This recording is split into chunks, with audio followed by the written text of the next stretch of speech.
Welcome to History for Granite. Join me to explore ancient Egypt. Please subscribe, and together we'll uncover secrets from the past written in stone. The last 10 years have been an exciting time for the pyramids, with an unprecedented amount of science applied towards scanning them to discover new secrets. My own research journey was inspired by the Scan Pyramids mission, which proved how much more there was to learn about these fantastic monuments. Their enormous size and mysterious designs lead our imaginations towards hidden chambers filled with treasures or secrets about the ancient past. A pile of rocks this big just seems like a great place to hide something, and I don't blame anyone for hoping that undiscovered rooms still lay inside. On that note, I'm sure many of you will be thrilled to learn that a new paper published about scans on the eastern face of Menkaure's pyramid opens up this very possibility. I can't help but laugh at how an anomaly has been found where any casual observer would hope to find one. It is centered on the eastern face in the middle of a squared portion of casing stones that were dressed fully smooth. This smooth section mirrors the north face of the pyramid, where the entrance is found on the fifth course of casing stones. It was rediscovered and first documented by Howard Weiss in 1837. Given the similarity between these sections of smoothed casing stones, it's amazing nobody in the past removed the blocks on the eastern side, hoping to find a similar entrance.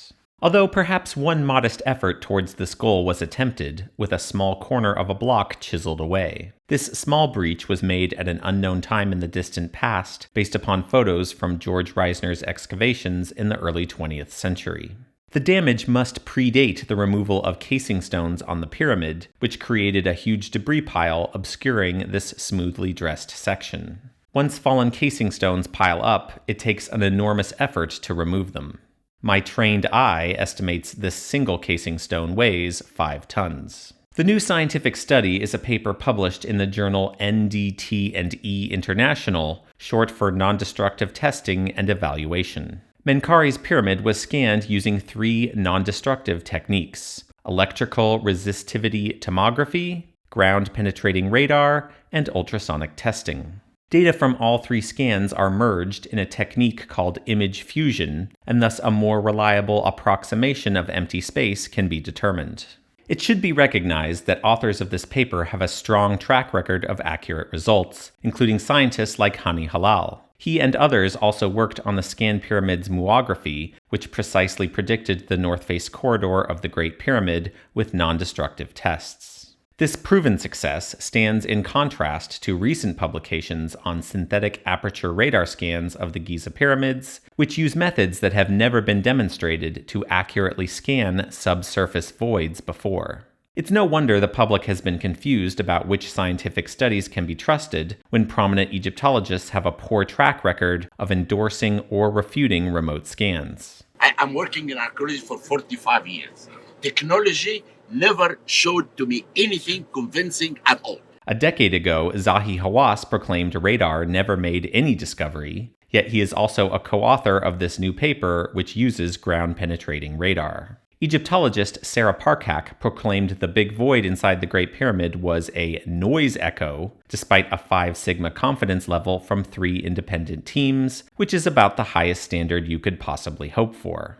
The messaging about science with respect to pyramids has been inconsistent. I admit that I am not qualified to evaluate this new paper on its technical merits, but the methodologies used and the people using them have proven to be accurate before, and so I have no reason to doubt their conclusions. But an empty space inside a pyramid is only the beginning of a discussion, and I can give some context and insight into what the possibilities are for this anomaly at Menkaure. I also want to give special credit to the authors of this paper for acknowledging independent researcher Stijn van den Hoven, who published his hypothesis about a hidden entrance to Menkaure's pyramid here in 2019. Van den Hoven's publication was not peer-reviewed, and I'm not sure if his hypothesis was the catalyst for these new scans, but he deserves credit for presenting the idea in a comprehensive way.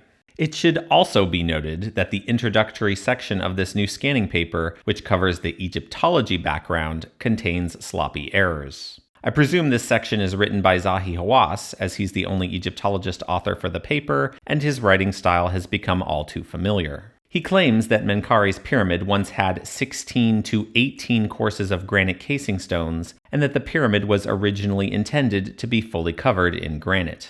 There's no evidence to suggest the limestone casing at the top was a change of plan, and I have no idea where the upper boundary of 18 granite courses comes from. I think Hawass invented this number out of thin air because there's no historical source nor physical evidence for granite casing above the 16th course. I made a video about this very topic, which reveals the backing stones on the pyramid are visually distinct in the lower 16 courses. Combine this with pieces of granite still in situ on the 16th course, and an ancient Greek account which corroborates the number, and there isn't any credible doubt about the original granite on the pyramid.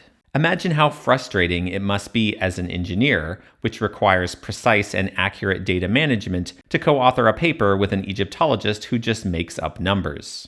Over 3.5 million people know Menkaure had precisely 16 courses of granite on his pyramid, but Zahi Hawass still doesn't know this. With that said, this paper may still receive one final revision at a later time, and so perhaps these errors will be corrected. The paper also claims only 7 rows of granite remain on the pyramid. There are 8 courses intact on the north side, with the bottom course being presently buried, 8 intact on the south side, and even a small section up to course 11 intact on the west side. Just over a year ago, Egypt announced it was planning to reseat fallen granite casing stones back onto the pyramid. The public outcry against this canceled the project and cost Mustafa Waziri his job as Secretary General of the Ministry of Tourism and Antiquities. As someone who has probably spent more time studying the casing stones than any Egyptologist, I have no confidence the stones could be reseated accurately. This matters because the layout of casing stones is a critical clue to determine how the pyramids were originally constructed. But enough about the casing stones themselves. This new paper is about what could be behind them, and that is where imaginations tend to run wild. The 3 non-destructive scanning techniques identified 2 air gaps directly behind the granite casing stones. Anomaly A1 is 1 by 1.5 meters square, slightly above the trapezoidal block in the middle of the smooth section. Anomaly A2 is 0.7 by 0.9 meters in size, just to the left. The larger anomaly A1 begins 1.4 meters deep, whereas anomaly A2 is shallower at 1.13 meters deep. Both anomalies are interpreted as air gaps from the combined scan data. The scan data could not determine the depth to which the air gaps penetrate into the pyramid.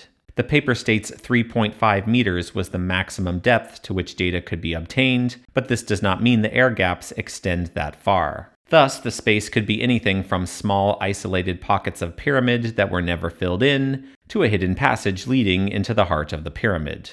Here is some context to help determine the probabilities for those scenarios.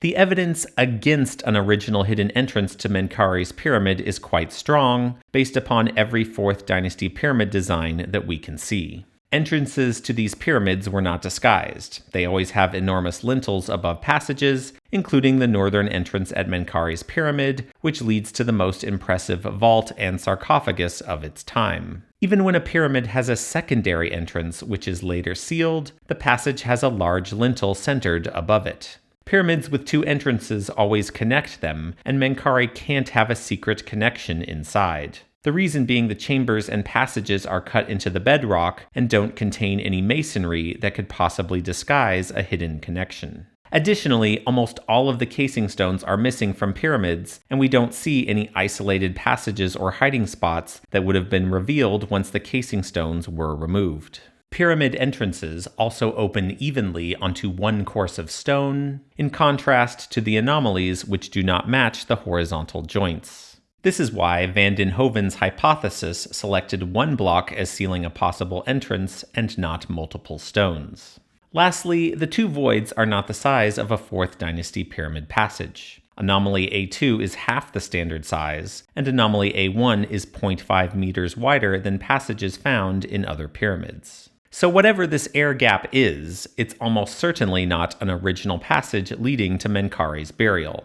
Ancient Egyptians from later dynasties also identify Menkaure near the northern entrance and interred a wooden coffin in the chambers in his honor. The fact that there are 2 anomalies instead of 1 also make it more likely that the gaps are a byproduct of how the pyramid was built, rather than secretly concealed spaces. It's not all bad news, however, and there are still some tantalizing possibilities to consider. The larger anomaly A1 is so perfectly centered onto the pyramid's dressed section that it seems like an enormous coincidence to be random. I've previously proposed that the dress sections on the east and north sides were done to accommodate temple structures built around them, but there are other parts of the temple abutting the pyramid where the casing is still rough. The reasons for smoothing the casing stones here remain somewhat mysterious, but clearly there was something important about it. It's not crazy to think that some architecture or artifact was embedded into the pyramid here for which we have no precedent.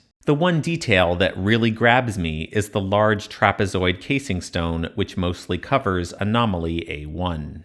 This shape for a casing stone is extremely rare. In fact, it is the rarest version of a trapezoid found on the pyramids. Almost all trapezoid casing stones with 2 tapered vertical joints have the longer side of the polygon on the top rather than the bottom. The reason may be a byproduct of how the casing stones were maneuvered into place from either behind or the side, and not from the front. Stones inserted laterally would not be well served by a narrow corner as a leverage point at the bottom. This combination of factors makes a wide-based trapezoid almost non-existent on the pyramids. The best reason to make a casing stone this shape is if you were going to push it onto the pyramid from the outside. If someone was going to conceal a hidden space in the pyramids after it was constructed, this casing stone shape is suitable for doing so. It's possible ancient Egyptians could have inserted these few casing stones after the pyramid was completed. Casing stones often overlap the backing stone row beneath them and remain supported even when most neighboring casing stones have fallen away. This could be a well-disguised intrusive burial from later dynasties, or something hidden during the reign of Menkaure as well. If something was hidden behind these casing stones, it was a well-executed disguise because the granite in front of the anomalies has joints as perfectly fitted as the rest of the pyramid. A single piece of evidence stands out where an apparent levering point is found in the block below the trapezoidal stone. Was this block pushed onto the pyramid from the front after it was dressed, or is this random damage that is unrelated?